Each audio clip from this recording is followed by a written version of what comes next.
May isang card na pwedeng gawing debit card and credit card at the same time. Yes, isang card lang, but you can switch kung sarili mong pera ang gagamitin mo or credit.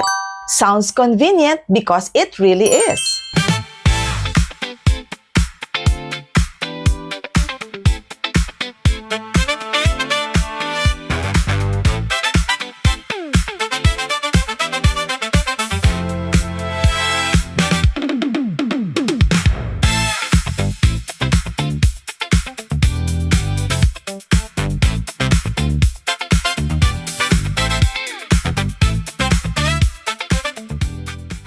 Hi everyone, Crisel Morales here and welcome back to Crisel Morales Studio, your online personal financial advisor.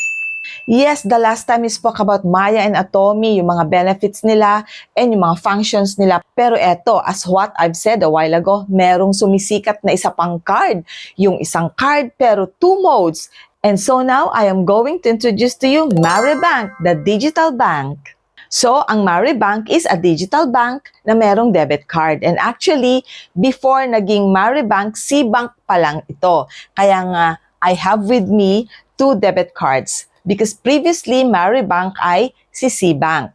So, I have this one, pero nagbago na nga sila, naging Maribank na. Kaya, dalawa ngayon ang cards ko. Pero of course, itong C-Bank, canceled na tong debit card na to kasi ito na yung latest, ang Maribank. Tignan nyo naman, kulay pa lang ng debit card nila. Napaka-juicy na. Pongka na pongkan. And yes, this card has two modes. Pwedeng debit mode, sariling pera mo ang gagamitin mo, or credit mode, uutang ka or credit limit ang gagamitin mo. At ang maganda dito, you can switch between two modes anytime inside the app. Example, sa account mo meron kang 5,000 at meron ka ding credit limit na 20,000. So kung naka-debit mode ka, ang mababawasan yung 5,000 sa account mo. Pero kapag naka-credit mode ka naman, mababawasan din yung credit limit mo. Oh, super flexible, di ba? Now, let's talk about why this is exciting. Number one card only. You do not need to bring multiple cards. Hindi ka na magdadala ng debit card mo at saka ng credit card mo. Kasi isang card lang ang kailangan mo if you have the Maribank.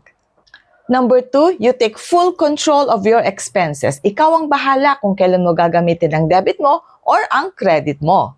And three, convenience. One tap lang pwede ka na mag-switch between the debit or the credit mode. And not to forget, cashback rewards. May balik ang gastos mo.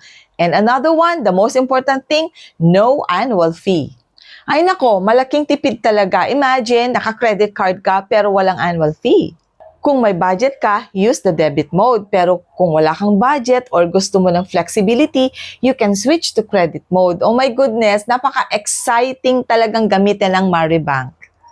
But of course, hindi naman palaging excitement. Kailangan din natin ng discipline. Kaya I'm giving you 3 tips para magamit natin ng maigi ang ating Maribank.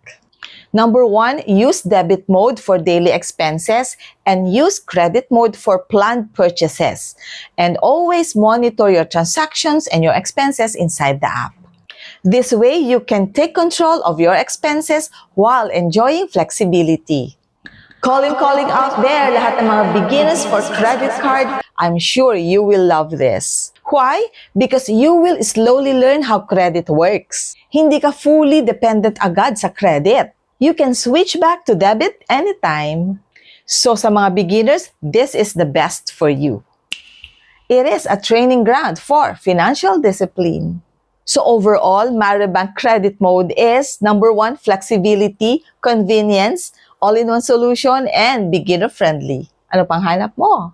If used wisely, this can help you manage your money better. So sa mga beginners, how to start? Download the Maribank app and then mag-register tayo doon. And then after registering, you can request for the Maribank debit card and enjoy all the benefits and the functions I have mentioned a while ago.